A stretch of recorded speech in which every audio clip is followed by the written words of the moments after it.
आज बिहार विधानसभा के शीतकालीन सत्र के दूसरे दिन बिहार विधानसभा में जमकर हंगामा हुआ। तेजस्वी यादव, सम्राट चौधरी, विजय कुमार सिन्हा और विजय चौधरी पर जमकर भड़क गए और कई खरी खोटी उन्होंने सुना दिया। सम्राट चौधरी ने भी उन पर पलटवार किया। इसके साथ साथ शिक्षकों का मुद्दा भी बिहार विधानसभा में गुंजा, आज दूसरे दिन गुंजा। शिक्षा मंत्री को कई ऐलान करने पड़ गए, सफाई देने पड़ गए। इसके साथ साथ बिहार विधानसभा में बीमा कंपनियों के मनमर्जी के खिलाफ भी काफी मुद्दा गुंजा और आपदा राहत के तहत जो पहले मुआवजा जिस तरीके से मिलता था उसकी शुरुआत करने के, पुराने तरीके से शुरुआत करने की भी मांग उठे।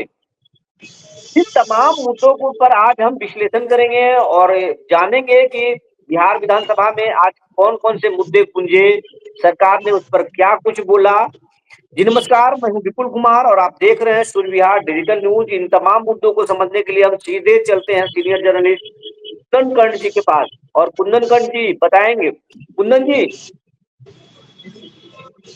कुंदन जी। देखिए, आज बिहार विधान मंडल का शीतकालीन सत्र का दूसरा दिन था। कल भी अगर हम कहें तो कुछ देर सदन चला था और कल भी विपक्षी सदस्यों ने कई मुद्दे को उठाए थे। और आज विशेषकर अगर हम बात करें तो जो मुद्दे विपक्षी सदस्यों ने उठाए उसमें सबसे बड़ा मुद्दा था कि आरक्षण का जो कोटा, यानी जातीय गणना के बाद आरक्षण का जो कोटा बढ़ाने का बात बिहार सरकार ने किया था, सुप्रीम कोर्ट ने रोक लगाई और कहीं न कहीं उसके बाद आरक्षण का कोटा यहाँ नहीं बढ़ा और इसको लेकर विपक्षी सदस्य लगातार हंगामा करते नजर आए। सदन के अंदर तो स्थिति ये हो गई कि अगर हम कहें तो नेता प्रतिपक्ष तेजस्वी यादव और उप मुख्यमंत्री सम्राट चौधरी के बीच जमकर तीखी नोक-झोंक हुई और मामला यहां तक जा पहुंचा कि सम्राट चौधरी ने लालू प्रसाद यादव को लेकर कुछ कहा, उस पर तेजस्वी यादव भड़क गए। देखिए, आरक्षण यानी जातीय गणना बिहार में करवाया गया था और सरकारी खर्च पे करवाया गया था।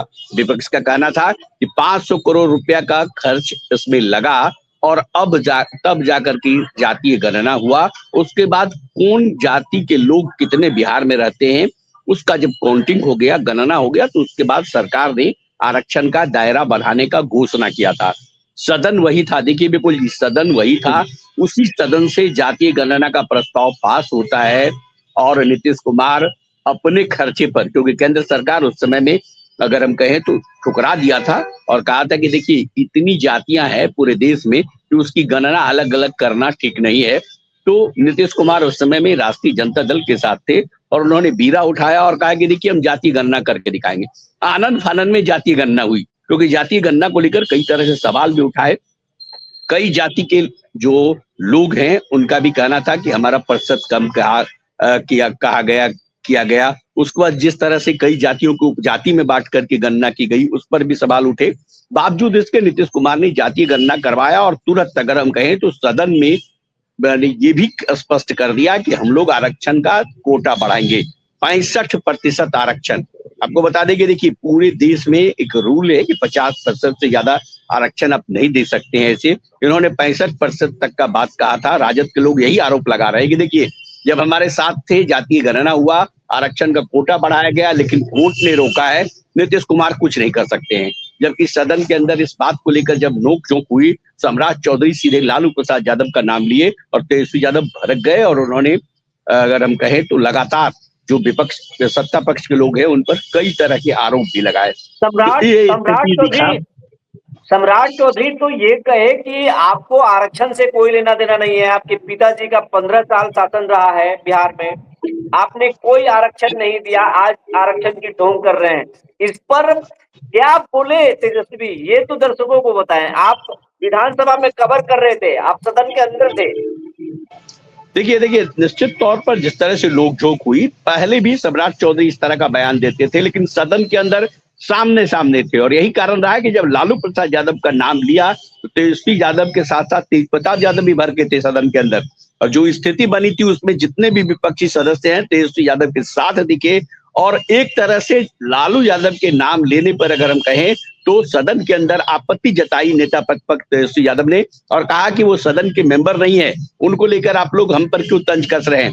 उन्होंने सब कई उदाहरण दिया और कहा कि देखिए जब मंडल कमीशन आया था तो मंडल कमीशन के समय में जो आरक्षण सबसे पहले लागू हुआ था वो लालू यादव के राज में ही हुआ था। केंद्र में भी जनता दल की सरकार थी, उस समय में बीपी सिंह प्रधानमंत्री हुआ करते थे, लालू यादव का समर्थन उन्हें प्राप्त था।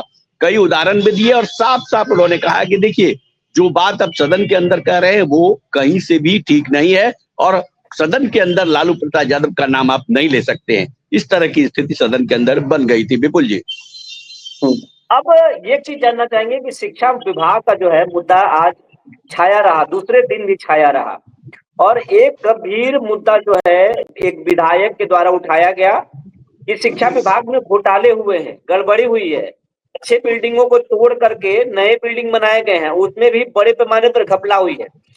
और उसके बाद साथ ही कई और विधायक भी सवाल खड़े किए, ट्रांसफर पोस्टिंग की भी बात उठी। इस पर मंत्री लंबे समय तक सफाई देते रहे, क्या कुछ बोले हैं मंत्री और कौन से मुद्दा था? देखिए शिक्षा विभाग में बिल्डिंग का यानी जो मकान बन रहा है उसको लेकर के कई विधायकों के सवाल थे कि जो भवन बन रहा है विद्यालय भवन उसमें गड़बड़ी हो रही है और कई जगहों का सिर्फ एक ही सवाल नहीं था, कई विधायक ने सवाल किया था कि यहाँ पर गड़बड़ी की जा रही है। कई तो ऐसे भी सवाल किए कि भवन बन ही रहा था और उसी समय में इतना घटिया निर्माण था कि कई जगह पर ग्रामीणों ने रोक लगा दी। इसको लेकर के शिक्षा मंत्री उठे और सदन में जवाब दिए, बोले कि जहां कहीं भी घोटाला हुआ होगा हम लोग जांच करेंगे, आप बताइए कि आखिर ये मामला कहां कहां का है। उसके साथ साथ शिक्षक का स्थानांतरण को लेकर भी उन्होंने बातें कही और कहा कि देखिए जिस तरह की स्थिति हम लोग अभी कह रहे हैं, हम लोग अभी ऑप्शन के मांग रहे हैं कि कहाँ कौन शिक्षक जाना चाहते हैं, शिक्षिकाएं जाना चाहती है, दिव्यांग जो शिक्षक है वो जाना चाहते हैं, तो उसके आधार पर हम लोग करेंगे और बहुत कुछ करने की गुंजाइश अभी स्थानांतरण पॉलिसी में है। निश्चित तौर पर जो राय सदन का आएगा या जो विपक्ष के लोग हों या सत्ता पक्ष के लोग हों उस राय के अनुसार काम करेंगे। तो निश्चित तौर पर शिक्षक का मुद्दा हो या विद्यालय का मुद्दा हो, आज काफी नरम दिखे शिक्षा मंत्री और सदस्य के सवाल का लगातार वो जवाब देते हुए नजर आए। विपुल जी, मतलब शिक्षा के मुद्दे पर सरकार जो है एकदम खामोश की स्थिति में रही, मतलब डाउन दिखे शिक्षा मंत्री। देखिए निश्चित तौर पर शिक्षक के स्थानांतरण को लेकर जो वो दिखे आज जिस तरह का रवैया था, हमें लगा कि बहुत कुछ नॉर्मल दिख रहे थे, बहुत वहां पर नॉर्मल दिख रहे थे और जो भी विधायक हों सत्ता पक्ष के हो या विपक्ष के हों जो सवाल उनसे पूछ रहे थे उनका जवाब वो लगातार दे रहे थे और आश्वासन भी देते हुए नजर आए। विपुल जी, अब एक बीमा कंपनी पर भी आज पूरा मुद्दा गुंजा है। महिला एक विधायक जो है वो सवाल खड़े की कि पहले आपदा राहत के तहत जो है मृतक को पीड़ित परिवार को जो है मुआवजा दिया जाता था, लेकिन अब उसको बीमा कंपनियों के जिस द्वारा जो है पीड़ित परिवारों को लाभ दिया जाता है, लेकिन बीमा कंपनी के लोग मनमर्जी कर रहे हैं और पीड़ितों को सालों से नहीं भुगतान हो रहा है। तो सरकार इस पर क्या करेगी, कार्रवाई करेगी? इस तरह के मुद्दा उठा है उस पे। देखिए बिल्कुल जी, निश्चित तौर पर बीमा कंपनी का को लेकर के कई तरह के सवाल होते हैं और आज भी एक महिला विधायक ने सवाल किया था और सरकार ने इसका जवाब दिया है। कहा है कि देखिए बीमा कंपनी जो भी है जहां पर पीड़ित परिवार को पैसा नहीं मिल रहा है उसकी जांच हम लोग करेंगे और जो पॉलिसी सरकार की है निश्चित तौर पर उस पर भी सरकार विचार करेगी। फिलहाल जो स्थिति उस केस को लेकर बना हुआ है जो महिला विधायक ने कहा था उसकी जांच की बात अगर हम कहें तो सदन के अंदर मंत्री ने कहा और कहा कि निश्चित तौर पर आपदा विभाग इस पर नजर रखेगा। जहां भी किसी के साथ कोई दुर्घटना होती है या पीड़ित परिवार को जो मुआवजा की राशि मिलती है वो सही समय पर मिले, इसको लेकर अगर हम कहें आपदा प्रबंधन विभाग जो है नजर रखेगी और बीमा कंपनी अगर कहीं कोई गड़बड़ी करता है तो निश्चित तौर पर जो भी शिकायतें मिल रही है सरकार को उस पर जांच किया जाएगा। विपुल जी, भूमि सर्वे का मुद्दा भी गुंजा, उस पर क्या कुछ हुआ ये दर्शकों को बताएं आप।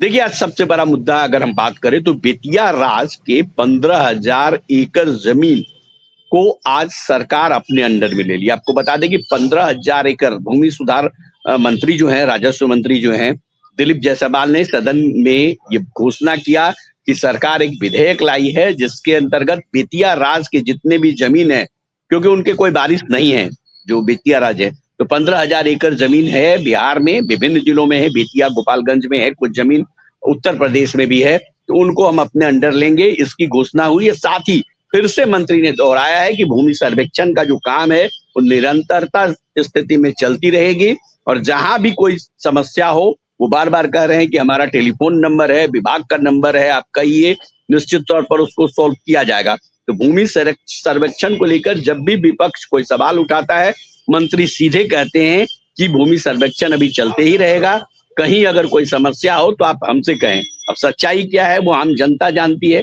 जिस तरह से स्मार्ट मीटर को लेकर के लगातार ये कहा जा रहा है कि स्मार्ट मीटर को हटाइए, आज विपक्ष हंगामा किया, राबड़ी ने भी खुद बयान दी कि स्मार्ट मीटर ठीक नहीं है, लेकिन सदन के अंदर बिजली मंत्री खड़ा होते हैं और सीधा सीधी कह देते हैं कि पूरे देश में स्मार्ट मीटर लग रहा है, केंद्र सरकार का आदेश है, हम लोग भी लगाएंगे, यहाँ पर कोई गड़बड़ी नहीं है। इस तरह की कई जवाब सदन के अंदर देखने को मिलते हैं, लेकिन भूमि सर्वेक्षण को लेकर जो जवाब दिलीप जायसवाल देते हैं उससे स्पष्ट है कि भूमि सर्वेक्षण में उनके हिसाब से कहीं कोई गड़बड़ी नहीं है, जो चल रहा है वो चलते रहेगा।